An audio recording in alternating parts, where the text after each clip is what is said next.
आदाब वतन समाचार में आपका खैर मकदम है। मैं शादाब खान। हायर स्टडीज़ से ताल्लुक़ रखने वाले लोगों ने स्टेम लफ्ज़ का बहुत इस्तेमाल किया होगा, सुना भी होगा। साइंस, टेक्नोलॉजी, इंजीनियरिंग और मैथ। आज मैं सुगरा पब्लिक स्कूल के स्टीम एग्जीबिशन में आया हूँ। साइंस, टेक्नोलॉजी, इंजीनियरिंग, आर्ट्स और मैथ। यहाँ इन्होंने आर्ट्स को भी जोड़ा और एक एग्जीबिशन का आयोजन किया। स्कूल के बच्चों ने अपनी पसंद के विषय पर एक प्रोजेक्ट तैयार किया, उसको एग्जीबिशन में लेकर आए। जजेस को जो भी प्रोजेक्ट पसंद आए, हर विषय में से बेहतरीन प्रोजेक्ट्स को चुना गया और उनको इनाम दिया गया। बहुत सारे बच्चों ने बहुत तरह के प्रोजेक्ट्स बनाए। हमने कुछ बच्चों से बात की, वो प्रोजेक्ट्स हम आपको दिखाते हैं।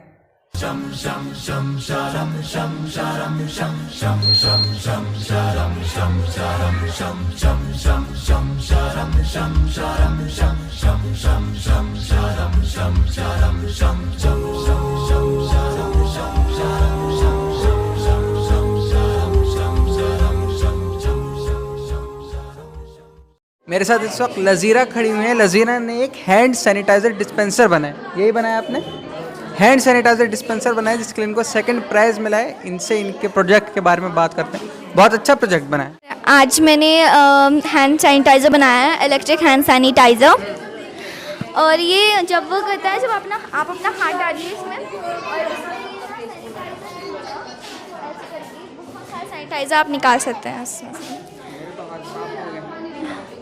आपने अकेले बनाया प्रोजेक्ट?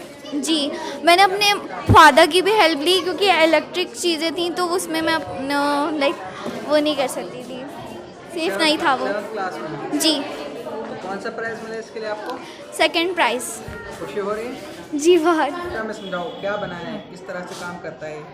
ये काम करता है, इसके अंदर एक मोटर लगी हुई है जो सोर्स से पानी लेती है और वो टैंक के अंदर गिरती है। और जब वो टैंक में पानी आता है, पानी टैंक में से इन पाइप में जाता है। इन पाइप में छोटे छोटे होल है और इन होल में से पानी नीचे डिप करके गिरता रहता है, मतलब बूंदे बूंदे गिरती रहती है इन प्लांट्स में। अच्छा, प्लांट्स में पानी जाता है? जी, इरिगेशन सिस्टम है? जी, ड्रिप इरिगेशन। ये आपने अकेले बनाया है? जी। कौन सा प्राइज़ मिला है इसके लिए आपको? Second prize. नाम मेरा नाम तो अबरार है और मैं 6th क्लास में हूँ और मैंने ये हाइड्रोलिक क्रेन बनाई थी। ये मैं 3-4 बार ट्राई करे थे मैंने बनाने का और 2-3 बार ख़राब भी हुआ था। तो फिर एक दिन मैंने स्कूल में गया और स्कूल में सर से सही कराया। तब मैं एक बार फिर से ख़राब हुआ तो फिर मैं मतलब रो गया था एक तरह से। तो फिर सर ने मुझे कहा कि जो भी काम करते हो ना तुम, उसमें हार्डवर्क तो करो ही करो और खुशी से भी करो। तो फिर मैंने कोशिश करी और मेरा ये बना। और बनने के बाद ये वहाँ पे भी ख़राब हुआ, लेकिन 10 मिनट की मेहनत के बाद ये फिर से सही चला और तब जो खुशी हुई मुझे, मैं क्या बताऊँ। क्या कौन सा प्राइज़ मिला इसके लिए? मुझे ये प्राइज़ मिला है star of the event. Sir ये एक हाइड्रोलिक ब्रिज है और ये वो ब्रिज है जो मतलब हिल सकता है, जो मूवमेंट कर सकता है जब इसकी ज़रूरत हो। और जो हाइड्रोलिक ब्रिज है वो लियोनार्डो दा विंची ने बनाया था 15th सेंचुरी में। और जैसे कि यहाँ पर एक ये बोट है, ठीक है, और ये बोट यहाँ जाना चाहती है। जब हम इन पिस्टल्स को दबाएंगे तो ये खुद ब खुद ऑटोमेटिकली ऊपर जाएगा। अच्छा। और फिर ये बोट यहाँ से पास हो पाएगी, जा पाएगी यहाँ से। और जब ये चली जाएगी तो ये खुद ही वापस आ जाएगा नीचे।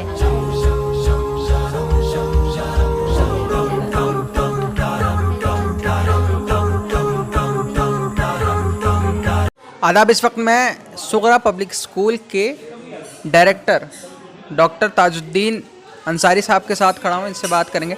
सर, सबसे पहले आपका स्वागत है चैनल में। जी थैंक यू। सर, हमने अभी तक स्टेम सुना था, साइंस, टेक्नोलॉजी, इंजीनियरिंग और मैथमेटिक्स। आपके इस कार्यक्रम का एग्जीबिशन का नाम स्टीम था, तो आपने उसमें जो ए जोड़ा है उसके बारे में कुछ बताइए। उसके लिए हमने आर्ट्स को भी जोड़ा है कि आर्ट्स के बगैर भी हम लोग अधूरे हैं, इसलिए उसका नाम स्टीम रखा। अच्छा, तो मतलब तो हमने साइंस और आर्ट्स को जोड़ा है और जोड़ने के बाद तब उसका नाम ही रखा। अच्छा, तो आपके एग्जीबिशन में आपने आर्ट्स को किस तरह से प्रेजेंट किया? देखिए वहाँ पर आपने सब देखा होगा, बच्चों ने किस तरीके से अपनी आर्ट्स का, कला का जो है वो उन्होंने बताया। काफ़ी चीज़ें बनाई, वो सब आपने फ़ोटो लिए ही हैं, वो देखा है आपने। सर, आप क्या समझते हैं कि आर्ट्स हमारी सोसाइटी के डेवलपमेंट में किस तरह से कंट्रीब्यूट करता है? आर्ट्स के बगैर तो हम अधूरे हैं। जी। जैसे साइंस के बगैर हम अधूरे हैं, टेक्नोलॉजी के बगैर अधूरे हैं, आर्ट्स के बगैर भी आपके पास कोई सामान है उसको सजा नहीं सकते, रख नहीं सकते ढंग से, किस तरीके से आप करेंगे? आर्ट तो पूरे घर के लिए ज़रूरी है, चाहे वो स्कूल हो, कॉलेज हो, हर चीज़ के लिए आर्ट्स ज़रूरी है। सर कोविड के बाद बच्चे जब वापस स्कूल आने लगे तो आपके सामने क्या चैलेंजेस हैं एज अ डायरेक्टर, और किस तरह से आप इसको एग्जीक्यूट करने के बारे में सोच रहे हैं? देखिए, बच्चे चूँकि कोविड की हम खास ध्यान रखते हैं, सैनिटाइज का प्रोग्राम है, बच्चों के अलग अलग बैठने की जगहें हैं, और हम सारे बच्चों को एक साथ नहीं बैठने देते, थोड़े थोड़े बच्चे हर रूम में बैठते हैं। हमारे पास जगह की कोई कमी नहीं है अल्हम्दुलिल्लाह। आपने देखा है पूरी बिल्डिंग 3 मंजिल बनी हुई है, और सब बच्चे आराम से पढ़ रहे हैं। Thank you sir. जुड़े रहिए वतन समाचार के साथ। अगर आप इस चैनल पर नए हैं तो चैनल को सब्सक्राइब करें और बेल आइकन दबाएं ताकि हमारी सारी अपडेट्स आप तक पहुंचे।